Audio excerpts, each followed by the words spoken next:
Hey guys, how's it going? This is the Stupendous Wave, and in this video we're finally here. We're finally doing it. I am going to be giving you my spoiler-filled review for Jurassic World. Now, that means that I'm going to be telling you basically all the big plot points of the movie, all the twists of the movie, all the things that the movie sets up, and all the things that happen in the movie, including what dinosaurs show up, who dies, all that stuff. So if you do not want to be spoiled at all, I recommend you leave this video right away, because that's what it is. It's a spoiler-filled review, and I will be doing future discussions about Jurassic World, this film, because it really was a really good film in my opinion, and there's going to be a ton more Jurassic World videos on my channel, and then Jurassic World 2 videos. So you guys have been warned. One more time, spoiler filled. So first off, I want to say what a fantastic movie, what a worthy sequel to Jurassic Park. Now, I really liked The Lost World Jurassic Park. I think it's a really good sequel as well, and a worthy sequel. Now, as my first impressions are right now, I find Jurassic World to be better than The Lost World.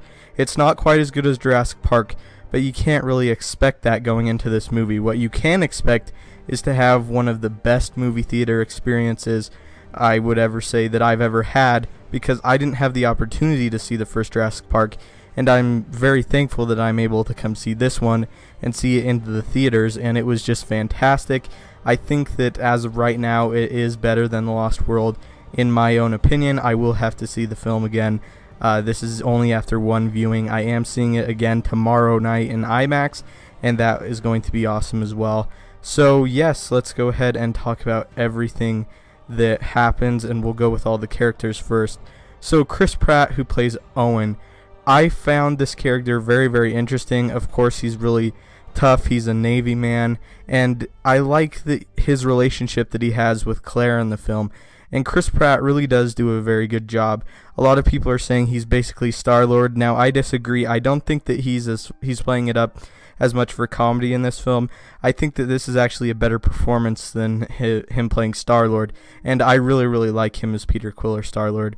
But Owen, for me, is a character that they've established that you can bring back for future sequels, and his relationship with the raptors is just awesome, specifically Blue. Now, going into the movie, everyone has their own favorite raptor out of the four, out of Charlie, Echo, Blue, and Delta, but I think we can all agree after seeing the film that Blue is all of our favorites now. Blue is the one that gets the most development, she's got the most to do, and the other raptors are there, but they're not really like touched upon as much. Delta is kind of shown to be Barry's favorite, which is Omar Sy's character, but Blue really is the main velociraptor, and Owen's relationship with her is very good. There's a couple very heartfelt moments with Blue that I really enjoyed with this movie and Owen really does. He knows what he's doing out there.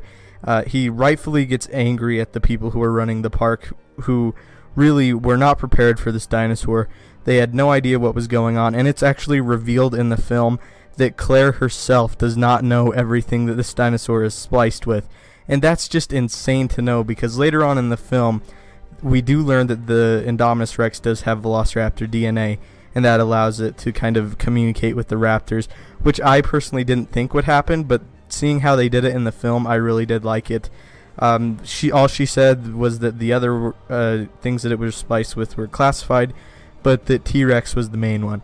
So the Indominus Rex does have Velociraptor and T-Rex DNA and Cuttlefish and Frog, but the rest are kind of left ambiguous. Now, it does say on the website that it's mixed with Carnotaurus, Majungasaurus, Rugops, and Giganotosaurus, so that's something very interesting. There's no mention of the Indominus Rex having human DNA, but it's really cool to think that even after seeing the movie, we don't know everything that this thing is spliced with, and we can still speculate on it, and that's really cool.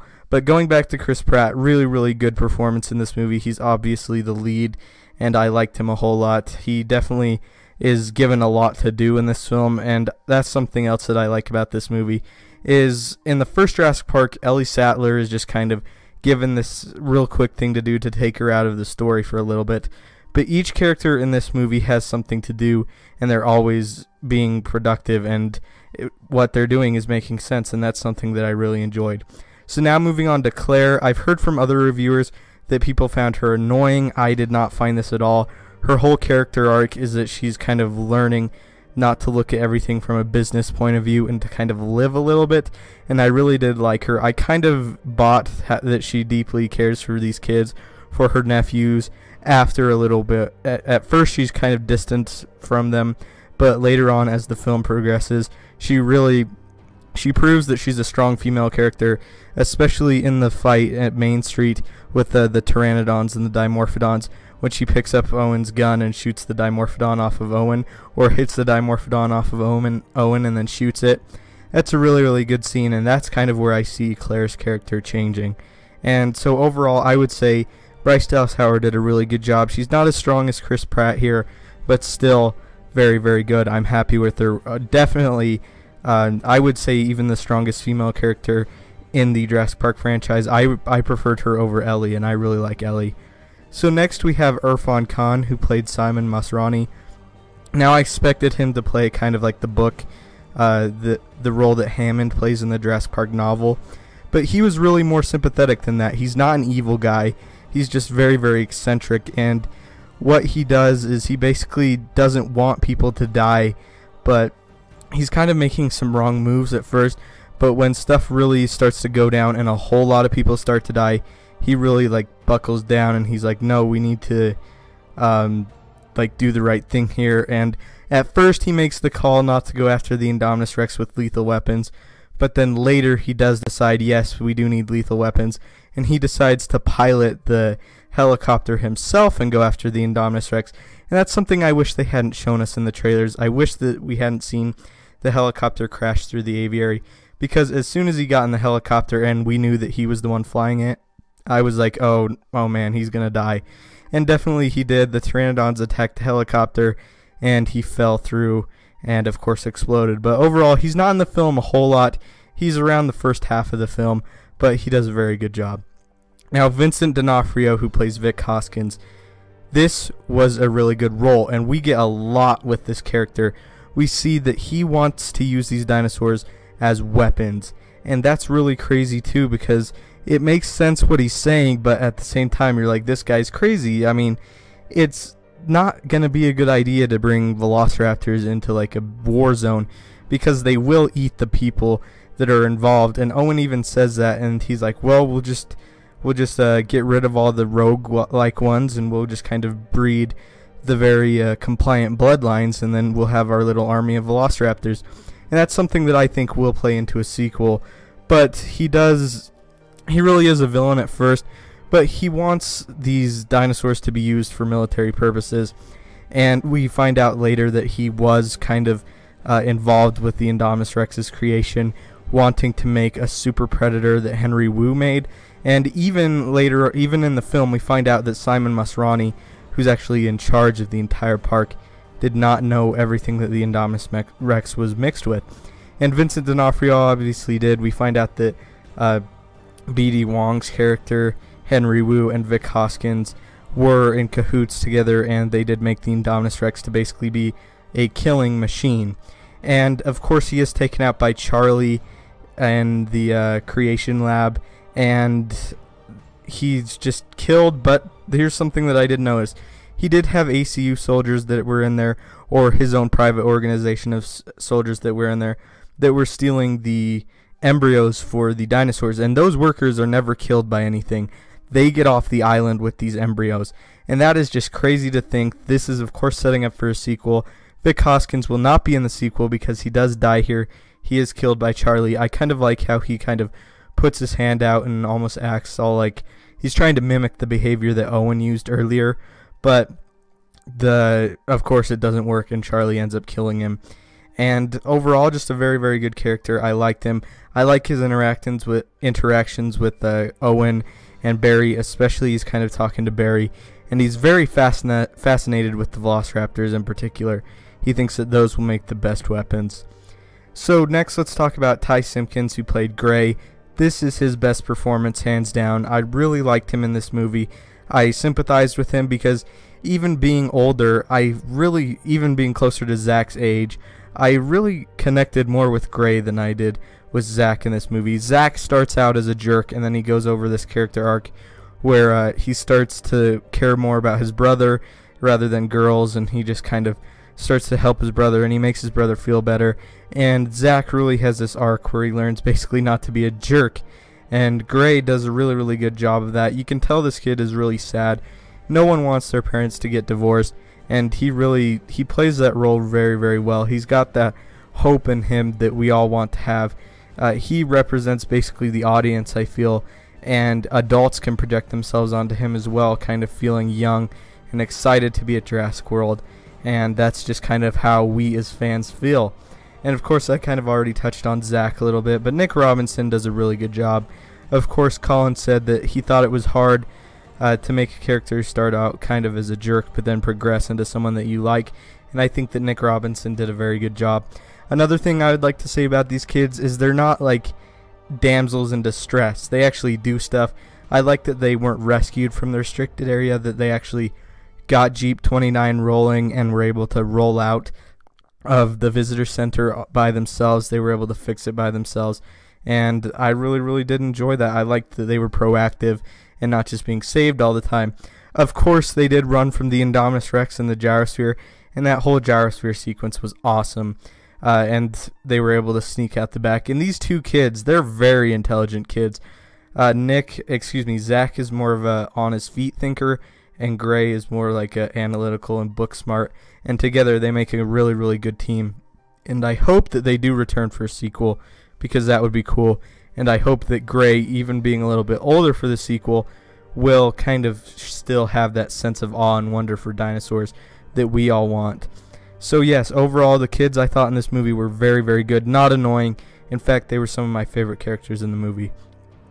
Now next we have Jake Johnson, who played Lowry, and this guy is probably my favorite character in the movie. I really liked Chris Pratt, but man, Lowry was just awesome. He was funny, he was relatable, he had all the dinosaurs on his desk, and he was involved with probably the funniest Jurassic Park scene ever.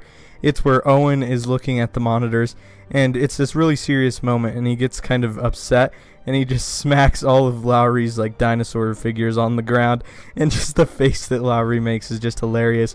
It's a very serious scene, but that just made me laugh really hard for some reason. I really enjoyed that. So Lowry, definitely awesome. He decides to stay behind, and he tries to kiss his co-worker, and it doesn't really work out for him because she of course has a boyfriend, Vivian, and yeah, it was just really funny. And he stays behind and opens the T-Rex paddock for Claire later on in the movie, which was cool. So I'm glad to see that he was a proactive character as well. And when the movie didn't need characters to do anything, they weren't just given something boring to do. Like when Vivian and the rest of the control workers were not needed anymore for the story, they actually left. They weren't just given some pointless thing to do, and that's something that I like. Omar Sy, again, he doesn't have a whole lot to do here either, but for what he was in, he was very, very good. He was, of course, attacked by Blue, which I really liked, and then Owen kind of called Blue away from him, so that was definitely cool. The raptors, as I said, do go bad because the Indominus Rex does have Velociraptor DNA. They kind of track down the Indominus Rex, and then as the 4 Velociraptors kind of face the Indominus Rex starts to communicate with them, and Barry, being intelligent, tells right away something's wrong. As we see from the trailers, something's wrong, they're communicating, and then the Velociraptors find their new alpha and turn on Barry and Owen and start attacking all the ACU soldiers and Barry and Owen. And I like the scene when Barry is in the log and he's trying to just get away from Blue, and he's really contemplating whether he should shoot Blue or not, and he just says Blue, and Blue just stops for a second and then looks in, but then continues after him. It shows that even though these animals are wild animals, they still formed a connection, and that's something that I like. These animals are very dangerous, the Velociraptors, and it didn't play out how I thought it would. They're not buddies. It really is kind of a pack situation, and that's what I like. I feel like these Velociraptors have remained faithful to the ones that came before it, and are still ferocious like animals at the same time. So really like that. Barry, again, he does survive. He wasn't given a whole lot to do here, but again, he wasn't given something pointless to do, and he does end up living. So next we have B.D. Wong, who played Henry Wu. Really kind of a villain in this. He and Mr. Maserani, or Simon Maserani, have a really great scene where B.D. Wong, or excuse me, Henry Wu, says basically to him, nature doesn't work like, if we're going to genetically engineer a dinosaur, we have to give it this other stuff, because you can't just have all the ferocious parts and then nothing to fill it in with. And that's really kind of crazy that him and Vic Hoskins are the only ones that know fully what's going on with the Indominus Rex. And I like that he has a huge role in the film while not being in the film a whole lot, and he does end up leaving. And we don't know exactly what's in that briefcase of his. I assume that he does have 1 or 2 embryos stored away in those. And we actually got a look inside of his lab and kind of his creations. We saw a Stegoceratops and the Indominus Rex. And there actually, if you look closely, there was a third hybrid on the film, or excuse me, on the little computer screen. It wasn't in focus and it was back in the distance. But there is a third hybrid out there that we don't know of right now. We have the Stegoceratops, the Indominus Rex, and now the secret one that was back on the screen. Now, when you guys see the movie, or if you have seen the movie, you guys know what I'm talking about. I can't wait to just watch it again and try and figure out what this thing looked like. It did look like it was a bipedal animal, but very interesting. Another hybrid, and I'm very excited to see what that could be. And of course, going back to Vic Hoskins, he kind of has that speech where, imagine a smaller Indominus Rex that is just a killing machine too. So B.D. Wong, or sorry, I keep saying B.D. Wong, Henry Wu and Vic Hoskins were in cahoots trying to make the most aggressive dinosaurs as possible, trying to make essentially weapons. And the Indominus Rex was pretty much the first stage in this. And I assume in future sequels we'll be getting more hybrids that are specifically designed to be weapons, and that's a really scary prospect to think about. Next we have Judy Greer, and she played Karen. Really, she doesn't do a whole lot, but when she is there, she's good. And I kind of felt for her when she cries, when she sees her kids again, and when she's crying when she's talking to Claire, talking about how Zach can be really mean to Gray. But other than that, she really doesn't have a whole lot to do. Lara Lapkus is Vivian, again another minor character, but still very functional, and I have nothing wrong with her. Brian Tees Hamada, now he doesn't have another big role in the film at all. He is killed by the Indominus Rex along with all the other ACU soldiers, and that was a very cool thing to see. But yeah, we don't even get a whole lot of lines from him, but he did definitely look cool, and when he screams it can camouflage when the Indominus Rex steps out and attacks them. It's definitely awesome. Katie McGrath's Zara. Now this character is basically here for a fantastic death scene and a horrid death scene at the same time. This is hands down the worst death in Jurassic Park franchise. She's picked up by a pteranodon, dropped into the water, into the mosasaur tank, and what the trailer doesn't show you is that these pteranodons are just dive bombing in and biting at her as she's actually in the water. And then the mosasaur, of course, jumps out and eats her and the pteranodon. And that was really crazy. Very kind of, you don't see any blood or anything, but it's still gory, the implications that it shows in there. So now that we've talked about all the main characters and a lot of the minor ones, let's go ahead and talk about some of my favorite sequences in this film. Now, I really like the pteranodon and dimorphodon attack. That was cool. You see real quick a pteranodon just slap down like a whole row of people, and these pteranodons, you look at them in the trailer and you're not looking at them like in proximity to people. They're kind of a little bit farther away, but these things are huge. They're the same size as the ones in JP3, and that's awesome. We get great looks at all of them. We got a great look at the dimorphodon as it was in the aviary when the Indominus Rex broke in, and when it was attacking Owen. But yeah, the fantastic CGI in this movie, it was just great. And this is one of my favorite sequences in the whole Jurassic Park franchise. Now, the JP3 Pteranodon sequence is one of my favorites as well, but this kind of tops it because we've never seen huge carnage at this so large a scale. You could argue San Diego maybe, but I would say even this is on a bigger scale than that. And it's really crazy to see all these Dimorphodons and Pteranodons just picking up people, all these pterosaurs flying around and killing and biting at people. It's very, very awesome. So yeah, that's definitely a highlight. Like I said, the Indominus Rex, the way they weren't actually able to detect it in its paddock, which I found interesting, is the fact that it has frog DNA and it lowered its body temperature. And that's a very, very suspenseful scene, because I think the trailers kind of showed us that the Indominus Rex was still in the paddock, and I don't think that that took away from it, because we kind of go in knowing that something is definitely wrong and that the character shouldn't be there. But when Claire is rushing to the control room and she's like on the phone with Lowry and she says, where's the Indominus Rex, where's the tracker, and she's like, it's in the paddock, get them out of there. And that's definitely cool. We get a real quick scene of the Indominus Rex animatronic, as you just hear this horrific sound as the Indominus Rex pulls apart that park worker, and then Owen escapes the paddock. What a great sequence in its entirety. The Indominus Rex just eats that heavier park worker, and that was really, really gory as well. There's a lot of gory scenes here with the Indominus Rex, which I really did like. Owen, of course, thinking on his feet, cutting the fuel tank and spilling all the gas on him so the Indominus Rex couldn't smell him. Very, very cool. I definitely enjoyed that sequence. Now, here's the thing that everyone wants me to talk about. It's the last fight of the movie. What happens in it? What's going on? So basically, the Velociraptors are on the Indominus Rex's side after events earlier in the movie, where the Indominus Rex talks to them and then they attack all the ACU soldiers, and then the ambulance with Claire, Zach, and Gray in it, and then Owen catches up to the ambulance and they all rush into the visitor center, where of course they see the embryos are being pillaged. But the Velociraptors kill Vic Hoskins, and then all the characters run out, and Blue is actually pursuing the characters, and we get to look at the Dilophosaurus in a hologram. The Dilophosaurus is mentioned earlier on in the film with Jimmy Fallon.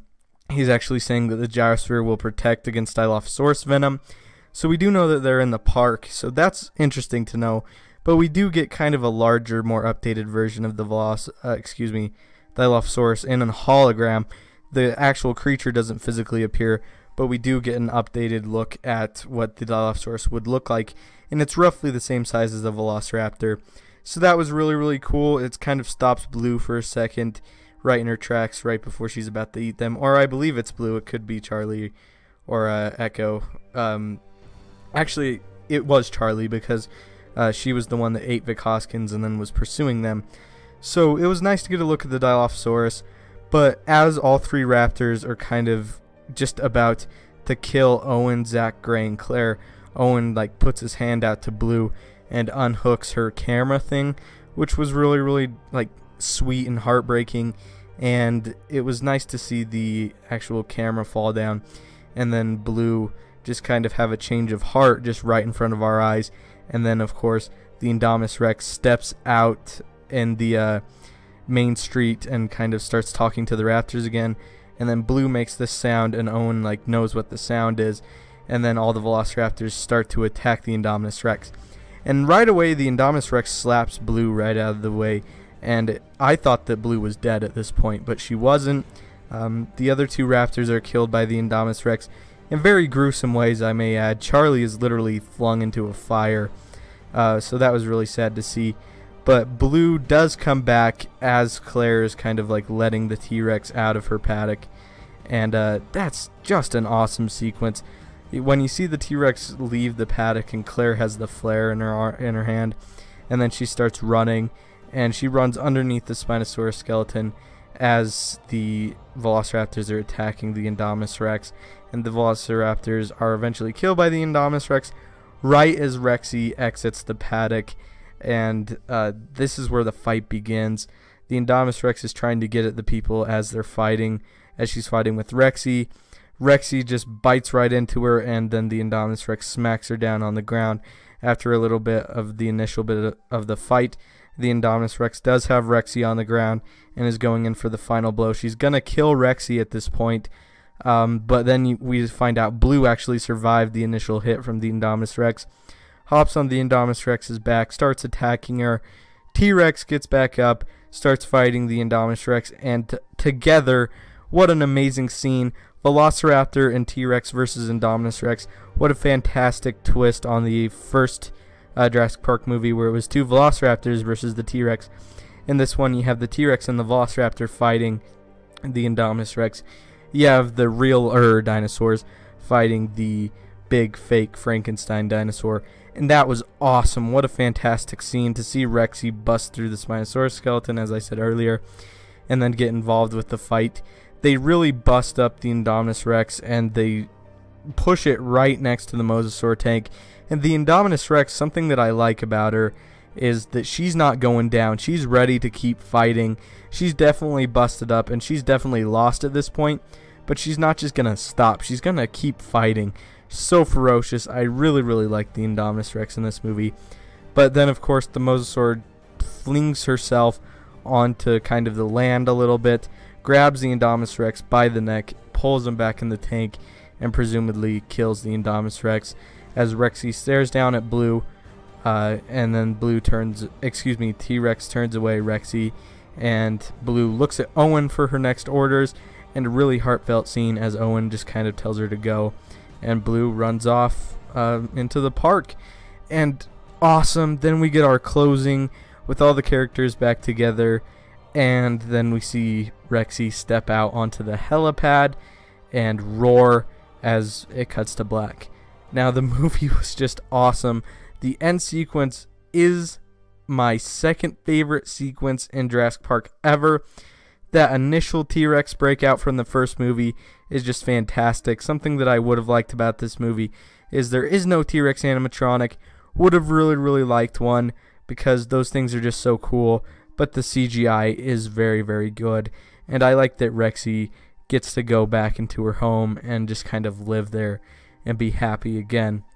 And also, I forgot to mention, there's another scene that was really tugging on my heartstrings with the Apatosauruses and all the dead Apatosauruses, and you just see that the Indominus Rex has killed all of these, and Owen just kind of like touches one on the head with Claire as it is dying.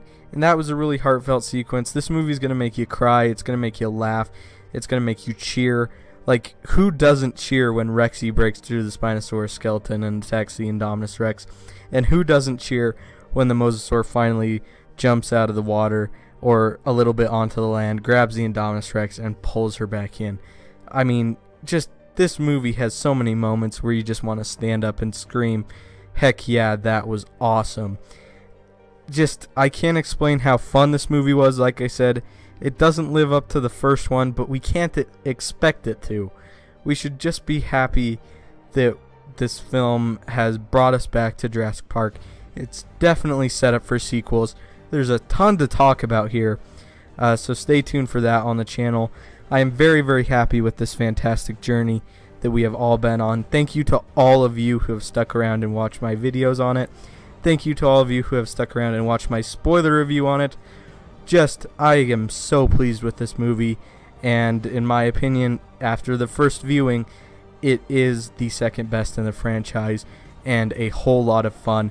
And that's all you can ask for in a Jurassic Park movie, just to have a ton of fun. Cannot wait. Colin has done us all justice, or done the franchise justice. All the actors, there's not really a weak link here.